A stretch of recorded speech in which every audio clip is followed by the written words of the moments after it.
आज या ठिकाणी आपण बघणार आहोत की ओढीवरील बांध कशा प्रकारे त्या ठिकाणी बनवले जातात किंवा ते कशा प्रकारे कार्य करतात. तर या ठिकाणी बघा, ही फाईल आता ओपन होते. त्याच्यानंतर आपण बघू शकतो की हे जे आपलं चॅनल आहे याच्यामध्ये आपल्याला मल्टी स्किल आणि ॲग्रिकल्चरचे वेगवेगळे व्हिडिओ, शैक्षणिक व्हिडिओ, त्याचप्रमाणे शेतकऱ्यांच्या उपयोगाचे व्हिडिओ आपल्याला यामध्ये आहेत.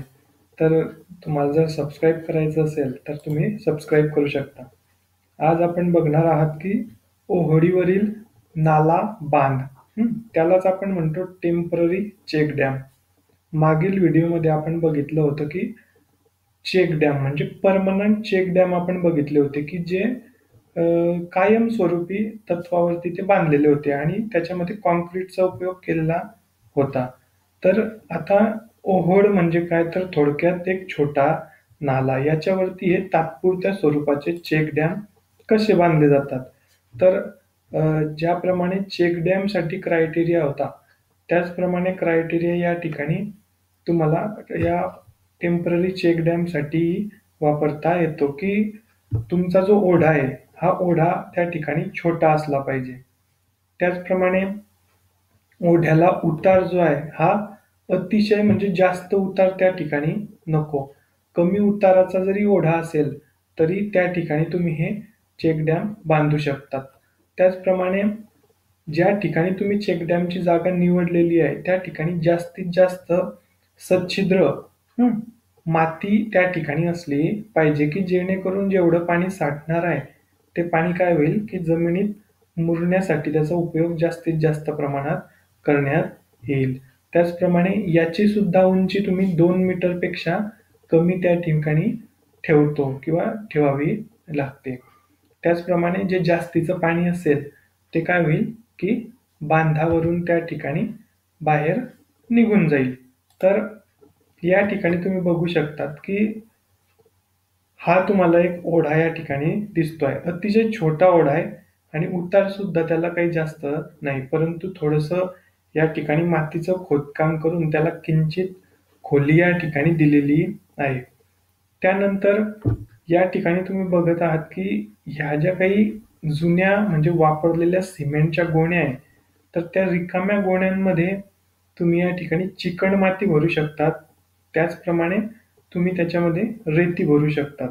तर चिकण माती किंवा रेती भरून त्याचे एकमेकावर एक असे थर देऊन तुम्ही या ठिकाणी जर या गोण्या व्यवस्थित दाबून रचल्या किंवा ठेवल्या तरी काय होणार की पाणी त्या ठिकाणी अडकलं जातं.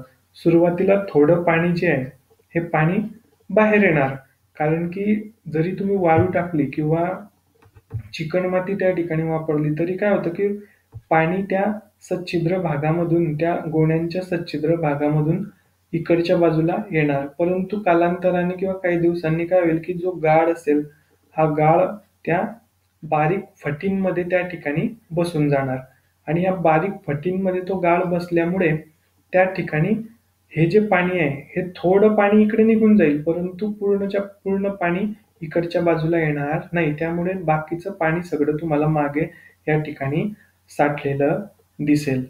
त्याचप्रमाणे बघा या ठिकाणी दिलेलं आहे, एकाच प्रवाहावर अनेक ठिकाणी असे बांध घातले जाऊ शकतात आणि पाणी साठवले जाऊ शकते. म्हणजे हा जर ओढा अतिशय लांब असेल, कारण हा कमी उताराचा ओढा आहे आणि छोटा ओढा आहे, त्याच्यामुळे हा जर लांब असेल तर तुम्ही ठराविक अंतरानंतर त्या ठिकाणी असे भरपूर बांध त्या ठिकाणी बांधू शकतात.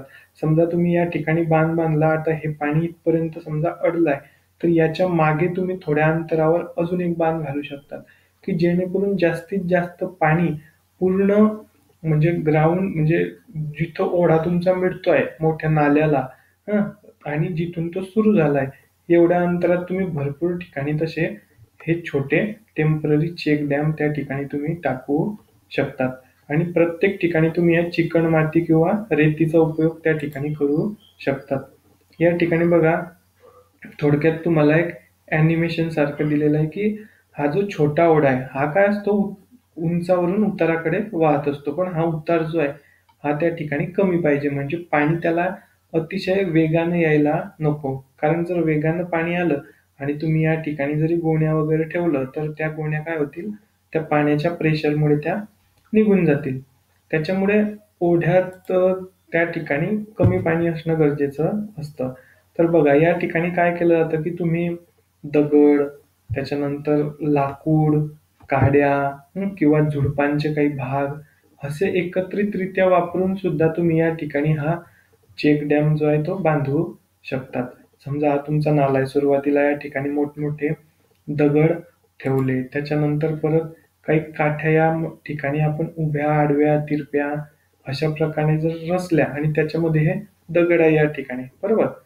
त्या या ठिकाणी तुम्ही बघा की सुरुवातीला आपण दगड ठेवले मोठमोठे, आजूबाजूंनी काय ठेवल्या, काठ्या ठेवल्या, त्याच्यानंतर थोडे मोठे ओंडके जे आहे ते या बाजूने लावले. या बाजूने याच्यासाठी लावले की जो प्रेशर या ठिकाणी येणार आहे पाण्याचा हा थांबला पाहिजे, की जेणेकरून हा बांध फुटणार नाही. त्याचप्रमाणे तुम्ही या ठिकाणी एक इमेज बघू शकतात की बघा या ठिकाणी या तिरप्या काठ्या लावलेल्या आहे. हा एवढा छोटा ओढा आहे, बरोबर. तर याला या ठिकाणी उभ्या काठ्या लावल्या, त्याच्यानंतर आडव्या काठ्या लावलेल्या आहे.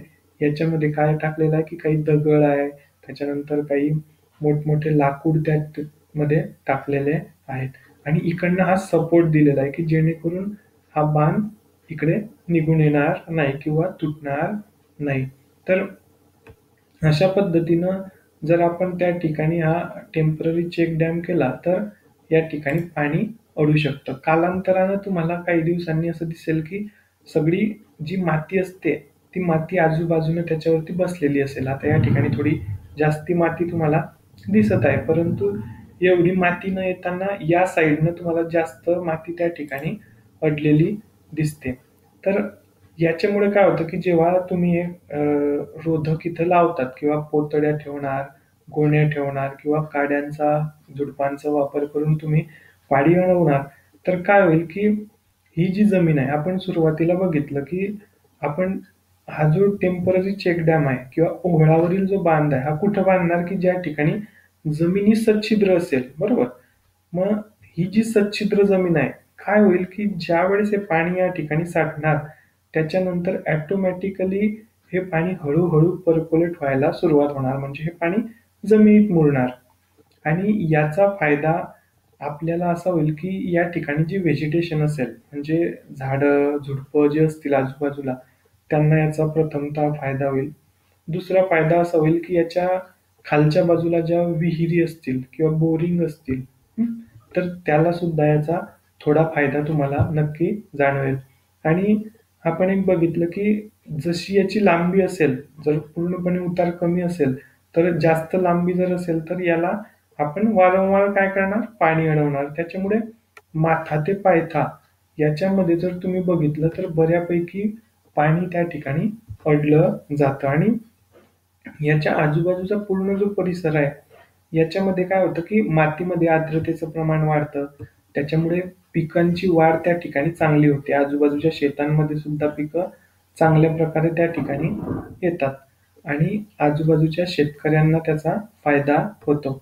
तर मग जलसंधारणाचं हे नेमकं उद्देशच आपलं असतं की त्या ठिकाणी पाणी हे जास्तीत जास्त मुरलं पाहिजे, की जेणेकरून हे जे पाणी आहे जर आपण नाही मुरवलं तर काय होईल की पावसाळ्यात नंतर हे पाणी या ठिकाणी तुम्हाला दिसणार नाही आणि या ठिकाणी जमिनीतली जी आर्द्रता आहे ती तुम्हाला थांबवून ठेवता येत नाही. त्याच्यामुळे मग जर आपण असे स्ट्रक्चर जर जागोजागी केले तर अतिशय फायद्याचं त्या ठिकाणी ठरू शकतं. आणि आपण बघितलं की जो परमनंट चेक डॅम होता त्यापेक्षा याच्यामध्ये कितीतरी पटीनं खर्च आपल्याला कमी येतो, कारण याच्यामध्ये आपल्याला कोणत्याही प्रकारचं मटेरियल जे आहे ते आपल्याला बाहेरून विकत आणावं लागत नाही. जरी साध्या तुम्ही जुन्या गोण्या घेतल्या त्याच्यामध्ये रेती तुम्हाला ओढ्यामध्ये इकडे तिकडे थोडीशी मिळून जाईल किंवा चिकण माती सुद्धा सहजासहजी उपलब्ध असते. तर या माध्यमातून तुम्ही त्या ठिकाणी काम करू शकतात आणि अतिशय कमी खर्चात आणि जास्तीत जास्त प्रमाणात या ठिकाणी काय होते, पाण्याची बचत आणि जलसंधारणाचं काम त्या ठिकाणी केलं जातं. आणि अजून एक अतिशय महत्वाचा फायदा म्हणजे की या डोंगर उतारावरची किंवा आजूबाजूची जी सुपीक जमीन आहे, तर या सुपीक जमिनीचा जो थर असेल, की जो जमिनीची धूप पावसाळ्यात पाण्यामार्फत